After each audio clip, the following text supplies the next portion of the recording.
From the Center for the Study and Teaching of Writing at The Ohio State University, this is Writers Talk. I'm Doug Dangler.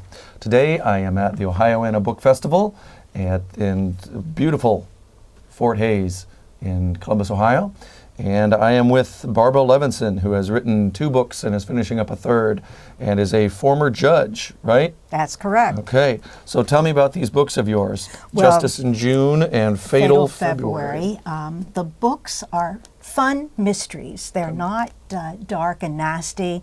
And the protagonist is Mary Magruder Katz, a typical half-breed from Miami, half Southern Baptist and half Jewish.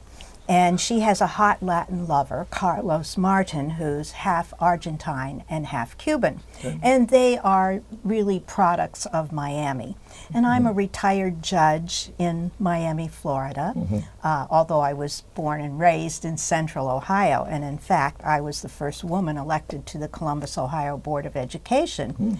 And just as a little kicker, when Fort Hays became available to the Columbus schools in 1970, I was president of the board and had to convince, Jack Gibbs and I had to convince the other board members to accept this wonderful facility that we're at today. And ultimately, the school system got it for $1.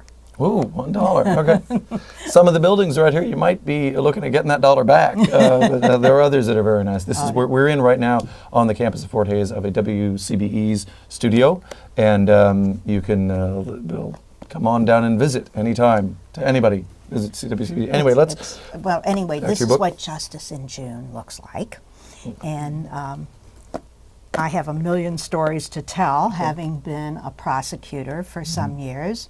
I worked under Janet Reno when she was our state attorney in Miami-Dade County, where I have lived for 35 years. And then I opened my own law office. All of these things, of course, everyone said, no, you can't. But I always proved to them that I could. Okay. And so we had a very fun time with my law office. And then I decided in 1992 to run for a judgeship. And of course, everyone said, no, you can't. At that time, there were only 4 women on the bench in Miami. But I ran against an incumbent, and I won there and stayed on the bench for 12 years. So I have a lot of stories to tell, and all of the books have plots that encompass many cases as a conglomerate of things that I've seen over the years. Because I was going to say, a lot of times when you have a background like that, you may write from life, right? You know, the real life. Well, I like to write. But it didn't sound like your character was really you. No, not me at all. Definitely not. She has a commitment problem. She's had 3 different fiancés and can't seem to actually become a bride. I never had that problem because I've been married to the same person for 55 years. Okay. So it's definitely not me. All right. But it's based on things that you saw in court. Right. Okay. And the clients that Mary has are based, and the things she has to resolve for them are based on things put together of cases that I've seen. But the courtroom scenes I try to make as accurate as possible. However, I never write in legalese. These are things that everyone can appreciate and learn a little more about the court system and learn a little more about Miami, Florida, the real Miami, not the South Beach scene. Oh, see, because I was hoping that that's really what it was all going to be about. South Beach. No, it's all about people who live and work and raise their families in Miami. And they do everything that people here in Columbus do, except we do it in good weather. Oh, I knew that at some point there had to be a jibe against the poor weather in Columbus, Ohio. Well, I suffered through it growing up, so I know what it's about. So when you started writing these books, what you said you start with the story and the character, and then what was the initial thing that got you convinced that you should write? Well, I've been writing, honestly, all my life. I used to write little plays when I was in grade school for my friends to perform, and I found that if you had good stories to tell, everybody was interested in you. So I loved to write, and then, of course, there was the school paper in high school and the college paper in college, and I always said, I really want to write as soon as I have real time to write. So as soon as I wasn't on the bench full time and I took senior status, then I started writing. Okay. How long did it take you to write the book? Fatal February took me only about 6 months. And I was very lucky. I sold it right away and got published, which doesn't happen too often. So I guess Mother Nature or the good fairy or someone was looking after me. And then Justice in June actually took me a bit longer because then I was out promoting Fatal February and doing book signings and all those things. The third book is Outrageous October, and it will be out this winter, this coming winter. That took me almost a full year, and I'm still editing it a bit. And that's just because once you get published, you think everything's wonderful. But you have to go out and promote your books, which of course the book festivals help, and this is a lovely book festival.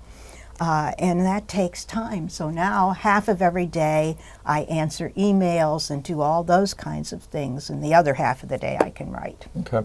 But you've also set an end limit on your books because there's only 12 months. Oh, but I can start over. Okay. I didn't know you're going to go like weekly, at that point. That's a great idea. I know, but our weeks don't have names is the only problem. So you can't go like, Fun 50th.